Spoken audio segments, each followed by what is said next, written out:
Omer Ozkizilcik is an analyst with the SETA Foundation Security Department. He joins me now live from Ankara for the latest. A Turkish delegation will arrive in Russia on Monday to discuss the situation in Idlib. Now, this comes a day after the US president thanked Turkey for the work it's doing in Syria. Now, after asking Russia to stop supporting the atrocities, how much extra weight will all this add to the Turkish delegation's requests to Moscow? So obviously the American diplomatic support is of help, but it's not a decisive help. At the very moment, it's the Turkish armed force on the ground and the massive Turkish reinforcements, the tanks, the armored vehicles, and the artillery deployed into Idlib, which will make the decision or which will strengthen Turkey's hand against Russia to enforce withdrawal of the Assad regime. However, until now, the Turkish and Russian delegations did not come to a conclusion or agreement, as the Turks still demand the withdrawal of the Assad regime, and the Russians are still maximalists and demand the full control of Idlib by the Assad regime force and say that they won't stop this military operation. So we have a massive gap between the both negotiation sides.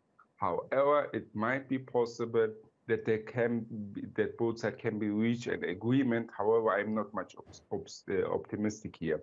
So the main argument of the Turks is either you do it willingly or do you do it due to the result of a military operation which will be conducted soon. However, here it's quite important to understand that even though Turkey may risk war in Syria, we have to see what the Americans and the English will do.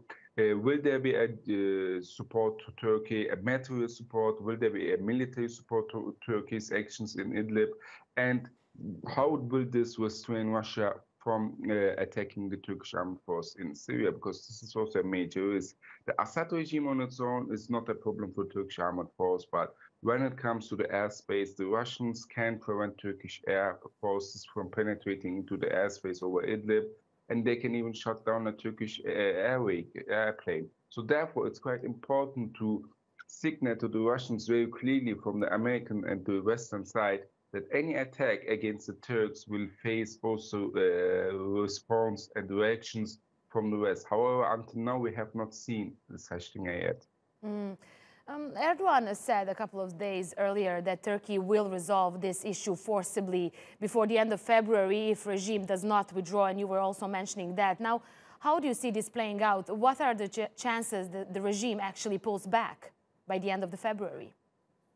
So actually, I do not expect the Assad regime to withdraw willingly, and I do not have much hope the Russians will agree to an agreement. However, I was in Syria for 2 days and I have seen the massive exodus of civilians from Idlib.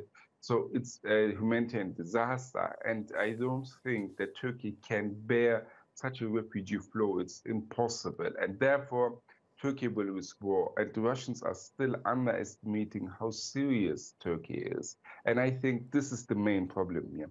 The Russians need to realize how serious the Turkish side is. This may lead to an agreement. However, if they do not, I expect the Turkish armed force to start an operation before the end of the month, as today's discussions has been seen as a milestone.